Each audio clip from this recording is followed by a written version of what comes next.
तो hello guys, आज हम फिर से ज़ॉम्बी मूवी एक्सप्लेन करेंगे जो मार्क फॉर्स्टर के फिल्म है और IMDb रेटिंग में 7.0 मिला हुआ है। तो कहानी की शुरुआत में एक फैमिली को दिखाया जाता है। संयुक्त राष्ट्र के पूर्व अन्वेषक गैरी लेन, उनकी पत्नी कैरन और उनकी 2 बेटियां राचेल और कोनी खुद को फिलाडेल्फिया में भारी ट्रैफिक में फंसा हुआ पाते हैं, जैसे शहर ज़ॉम्बी से घिर जाता है। इस अराजक स्थिति के दौरान गैरी एक चौंकाने वाली खोज करता है कि एक काटे गए व्यक्ति को संक्रमित ज़ॉम्बी में बदलने में केवल 12 सेकंड लगते हैं। भागने की बेताब कोशिश में परिवार नेवार्क पहुंचने में कामयाब हो जाता है, जहां वे एक दयालु जोड़े और उनके छोटे बेटे टॉमी के साथ आश्रय ढूंढते हैं। सौभाग्य से अंततः उन्हें संयुक्त राष्ट्र के उप महासचिव थियरी उमुटोनी द्वारा भेजे गए एक हेलीकॉप्टर द्वारा बचाया गया।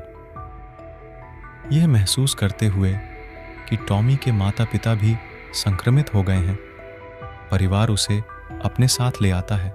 फिर पूरे समूह को अटलांटिक महासागर में तैनात अमेरिकी नौसेना के जहाज पर ले जाया जाता है, जहां वैज्ञानिकों और सैन्य कर्मियों की एक टीम परिश्रम पूर्वक प्रकोप का अध्ययन कर रही है। इनमें एक वायरोलॉजिस्ट एंड्रयू फासबैक भी शामिल हैं, जो दृढ़ता से मानते हैं इसकी उत्पत्ति का पता लगाना महत्वपूर्ण है। जहाज से बेदखली के खतरे का सामना करते हुए गैरी अनिच्छा से अपने परिवार की रक्षा करने की आवश्यकता से प्रेरित होकर फासबैक की सहायता करने के लिए सहमत हो गया। गैरी, फासबैक और एक नेवी सील एस्कॉट C-130 हेरक्युलिस पर दक्षिण कोरिया के कैंप हम्फ्रीज के लिए उड़ान भरते हैं।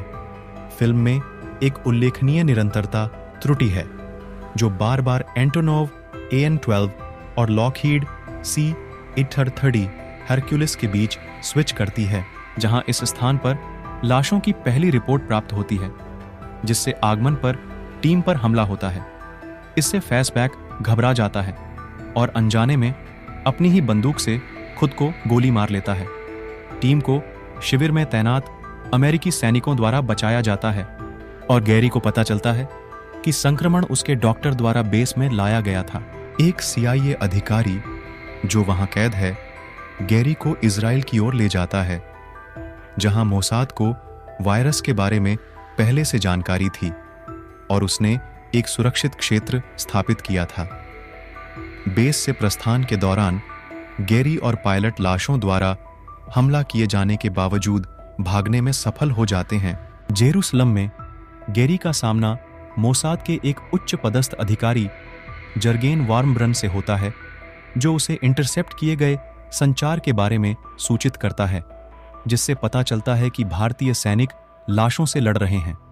भारत एक विशाल दीवार का निर्माण करके और शरणार्थियों को शहर के भीतर आश्रय लेने की अनुमति देकर अपनी रक्षा करने में कामयाब रहा है। हालांकि शरणार्थियों का जोरदार जश्न ज़ॉम्बी को आकर्षित करता है, जिससे दीवार में दरारें आ जाती हैं। जैसे ही अराजकता फैलती है और शहर पर कब्जा हो जाता है, वार्मब्रन इजरायली सैनिकों को गैरी के साथ उसके विमान में वापस जाने का निर्देश देता है।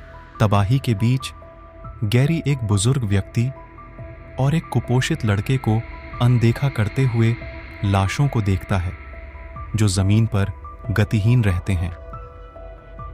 जब गैरी के एस्कॉट्स में से एक, जिसका नाम सेगेन है, के हाथ पर काट लिया जाता है, तो वह संक्रमण को और फैलने से रोकने के लिए संक्रमित अंग को काटकर त्वरित कार्रवाई करता है।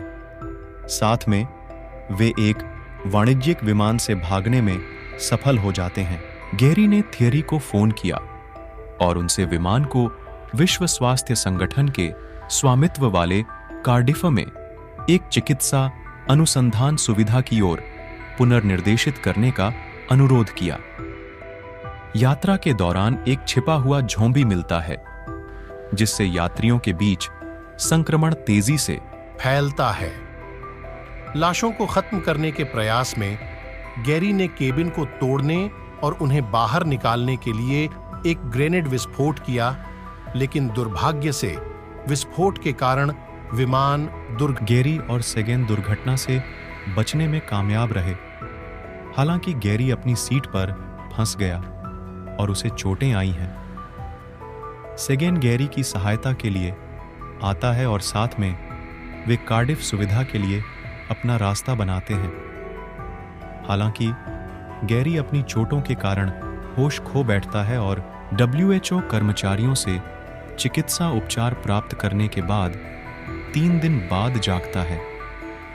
वह WHO के वैज्ञानिकों के साथ अपना सिद्धांत साझा करते हैं, जिसमें सुझाव दिया गया है कि ज़ॉम्बी उन लोगों को नजरअंदाज कर देते हैं जो पहले से ही असाध्य रूप से बीमार या घायल हैं, क्योंकि वे संक्रमण के लिए उपयुक्त मेजबान नहीं हैं।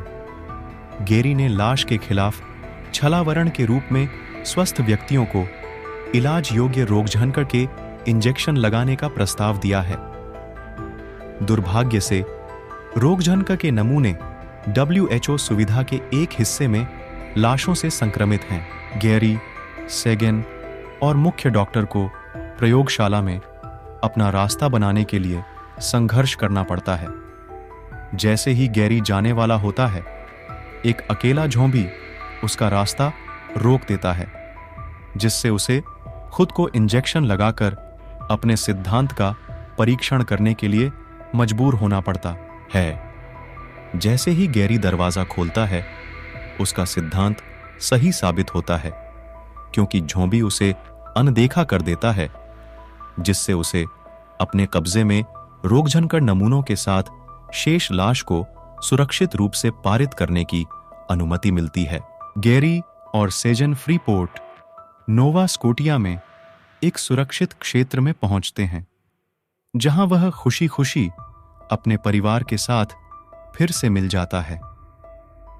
एक टीका तुरंत बनाया जाता है जो ज़ॉम्बीज के खिलाफ भेष बदलने का काम करता है।